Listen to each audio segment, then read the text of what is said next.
The presentation that I'll be giving today, rather remotely, regards a theme that I think is quite important for the conference topic, which is how the Belt and Road Initiative rather fundamentally changes different ways in which we think about islands and archipelagos. Thus, the topic of my paper is Shifting Archipelago Relations under the Belt and Road Initiative. I hope you'll bear with me here with this digital presentation. In this presentation, I'll be drawing on what we might call relational theory, which, for example, has been advocated in a Chinese context by the scholar Qin Yaqing. From this perspective, we would be saying that entities, for example, islands or archipelagos or countries, don't have static characteristics of their own, but that their characteristics, their identities, the way they work, the way they're seen and understood, develop in interaction with other entities. And in this sense, I'd like to suggest that when we think about islands, we always think of them in relation. We always think of them in relation to other things. Here you see a satellite view of the Pearl River Delta as an example. And as you can see, there are a great many little islands and some larger islands scattered around this area. And they all exist in some sense as individual geographical units. That's the conception of an island, a piece of land surrounded by water. And yet, the peoples and societies in this area, in the Pearl River Delta, have throughout time clustered these different islands into groups, into archipelagos, or have parceled them off, associated them with pieces of the mainland. Even though the individual island might be a piece of land surrounded by water, we always view it in connection with something else, either other islands or other mainlands, or combinations of the two. This brings up the question, of course, about what happens when you have islands that don't seem to have any relation at all. One example of this would be the island of Lanyu, which is a quite small island that lies to the southwest of the larger island of Taiwan. Now, Lanyu in the local language is called Pancho no Tao, which means land of the people. And as one might imagine, this is the kind of thing that you call your place if you don't believe that people anywhere else actually matter, if you believe perhaps that they're not really people at all who live elsewhere. And thus it is that for a few hundred years, the Dao people of Pancho no Tao really felt that their land, that the island itself existed in itself. There was not much relationality at all with mainland Taiwan. And of course, it's only in the later period, under Japanese imperialism, for example, that the people of Pancho no Tao started placing themselves in relation with the main island of Taiwan to the north, and then with the islands of the Philippines to the south. One could argue, however, that until Lanyu was put into this kind of relationality with the surrounding islands, that it wasn't perhaps an island at all. It was simply a place where people lived. It was simply the land of the people, quite clearly not the island of the people. And something quite similar actually happened in Greenland, which is a place that where I've done quite a lot of study and research. Greenland traditionally was not regarded by the people who lived there as an island. In fact, in the local language, in the indigenous language, Greenland is called Kalaalleq Nunaat, which means land of the people, basically the same name as the Dao people gave to Pancho no Tao, gave to Lanyu. And this is because the people who ended up living in Greenland migrated across other islands, migrated to Greenland across other islands in Arctic Canada to get there. Greenland itself is a very large island, the largest island in the world. So for people who live there, its island status did not traditionally matter. But of course, today Greenland's island status does matter. And today Greenland is viewed as an island by just about everyone. And that's because we tend to place it in relation with Denmark, which is the country which colonized Greenland, which is the country to which Greenland now belongs and now relates itself to. But island relations change, just as we've seen that some places can go from being simply pieces of land where people live to being islands in relation to other places. We also have locations which have long been islands, but which come into new relations. One example, another Chinese example, is Putuoshan in the Zhoushan archipelago. This island, of course, is famous for its Buddhist religious community, for being an important holy place. And in ancient times, in ancient China, the main route to get there was through sort of the gateway port of Ningbo, and there was a strong relationality with the people of Ningbo and of the great inland cities in China along pilgrimage routes where people would come to visit Putuoshan while they were maybe on their way elsewhere, on their way to Korea or to Japan, or simply perhaps because this was an island that you could visit and then go back home from. But those homes were unlikely to be places which were in the immediate vicinity of Putuoshan itself. And Zhoushan, of course, during this period was not heavily populated, Zhoushan as a whole. Today, we could say that Putuoshan is much more placed within Zhoushan, placed within the archipelago of which it forms a part. But it's also much more closely linked with Shanghai and Hangzhou as major cities in the vicinity. And now with bridge and train links, there's a sort of physical connection between the Zhoushan archipelago and the Yangtze River Delta cities, which simply didn't exist in the past. So Putuoshan has sort of become part of a wider archipelago because its relationality has been changing. And it's in this context that I'd like us to think about what's been happening with the Belt and Road Initiative. Now, from the perspective of policymakers in Beijing, from the perspective of individual businesses located both in China and elsewhere around the world, the Belt and Road Initiative doesn't necessarily have any kind of island focus. But when we think about the kinds of routes that both the 21st century maritime Silk Road and then the more recently conceptualized ice Silk Road or polar Silk Road take, there actually is a strong tendency for many of these major ports and stopping off points and links in the chain to actually be small islands of various kinds, or indeed larger islands.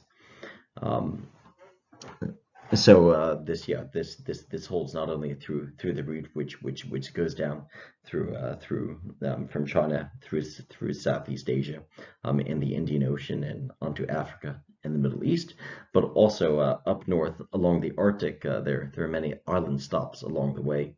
And of course, as is quite evident from this conference, the idea of the Belt and Road Initiative has also expanded to include quite comprehensively to include islands in the Pacific Ocean, in Oceania, places which are a bit difficult to conceptualize as along any kind of road, but which have been brought into this wider process of different islands and societies being interlinked with one another under the kind of Belt and Road Initiative umbrella. And this is creating new island connections. If we go back to the idea of Zhoushan, to the context of Zhoushan, well, 500 years ago, Zhoushan did have quite important connections with other places in the region. And today, of course, the Zhoushan archipelago hosts what might be regarded as the two busiest ports in the world. Zhoushan is now connected not only with Shanghai and Ningbo and Hangzhou, but also with major economies on the other side of the world, across the Pacific Ocean, in South Asia, simply because of its port facilities, and this causes islands to be connected both with other mainlands and with other islands.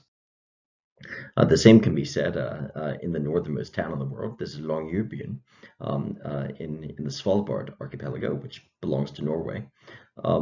Svalbard did not traditionally have anyone living on it at all year-round until the early 1900s.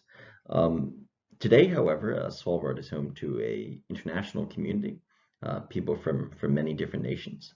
And this includes a Chinese research station, which has taken on sort of new symbolic importance as a result of the Belt and Road Initiative, in which people both in Norway and internationally are beginning to see the Chinese researchers who are staying in Svalbard as part of this wider constellation of island and archipelago connections. And in a quite different sense, we could say that if we look down to the Indian Ocean, where the Maldives are located, we can find that an archipelago, which maybe traditionally has been somewhat peripheral, somewhat marginal to major economies, to mainland societies, has now again become something something a little bit different, something that's more than just that goes beyond the associations with simply being a tourism economy where people come from elsewhere to visit. But the Maldives in general have through the Belt and Road Initiative been entering into new forms of relation with other island and mainland places, both as a result of being possibly along trade routes, but also simply being placed under this kind of Belt and Road Initiative umbrella. It creates the idea that maybe these islands can have something in common, can have some kind of common cause, common interests with other island communities in the Indian Ocean, in the Pacific, possibly, maybe someday, even in the Arctic. And this becomes significant in part because there's a tendency in the modern world to be bound by what I call here state territoriality, to be bound by these static borders between countries. These are political divisions, obviously. Here you have a jurisdictional map of the Pacific Ocean, of the South Pacific rather, and we can see that various islands and archipelagos have been placed in the little boxes, but these boxes don't necessarily have much to do with the actual relations that people have with one another historically. Today, obviously, and as the great Pacific scholar Epeli Hauofa commented some years ago, traditionally people from many of these island communities would travel back and forth between archipelagos. There were vast and thriving relations of trade and cultural exchange, familial exchange. But today it's not quite so straightforward because of these national borders, because of the manner in which these societies are boxed in. Under the Belt and Road Initiative, however, there's sort of a new framework for various islands to be interacting. One could say that perhaps it's the Chinese state which is providing this framework for bilateral interaction between various islands in the Pacific. It doesn't have anything to do with actual law or with changing of national borders. It simply has to do with our ability to imagine different connections, to imagine these places as no longer just being these independent states after the age of colonization, but as being part of some wider network. And the same thing, in some sense, happens in the Arctic, which you have these complex and disputed territorial borders between states, but at the same time, you have all these people who live around the region, including many indigenous populations. All these people who live around the region for whom these borders are not necessarily so important, and for whom the Belt and Road Initiative possibly could facilitate stronger relations with one another, without necessarily people needing to refer back to their mainland governments, to the metropolitan societies with which they politically relate. This also ties into changing changing island relations in terms of colonial powers. Greenland, again, is a place that was colonized by Denmark, and which today does the vast majority of its trade with Danish companies. Almost all culture, trade, transport comes through Denmark. Under the sort of expanded thinking, which has been facilitated by the Belt and Road Initiative, though, there are more ideas about Greenland having greater interaction with business actors, with political actors, not just in China, but also in places like Iceland and Canada and the United States.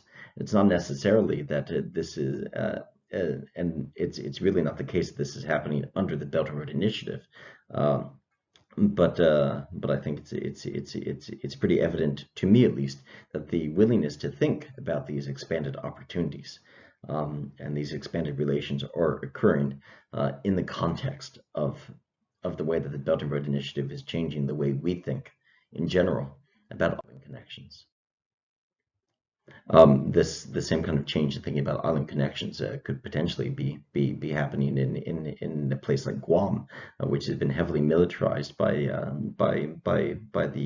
U.S. government, this militarization is in part been occurring because of some kind of American fear about China, but for the people of Guam, there might be different priorities, and certainly we could see that the increase in Chinese tourism to Guam is changing local ideas about where this island is placed in the world, where its relationships truly are, on which side of the Pacific. Now, these changing relations aren't exactly straightforward. When island community begins interacting with new business partners, begins engaged in new forms of cultural and political exchange, it could possibly have negative effects. In a sense, any kind of change could potentially have negative impacts. So for many island communities in the Arctic, in the Pacific, in the Indian Ocean, in Southeast Asia, there's sort of this sense of tension between being concerned about new risks on the one hand, and possibly embracing new opportunities, because for many of these societies, it's not as though present-day economic, political, cultural circumstances are absolutely perfect. From my perspective, what the Belt and Road Initiative really offers in terms of our ways of thinking about islands and archipelagos is that it offers new opportunities to think outside of old boxes. And part of this advantage is that these are non-militarized, non-state-based opportunities.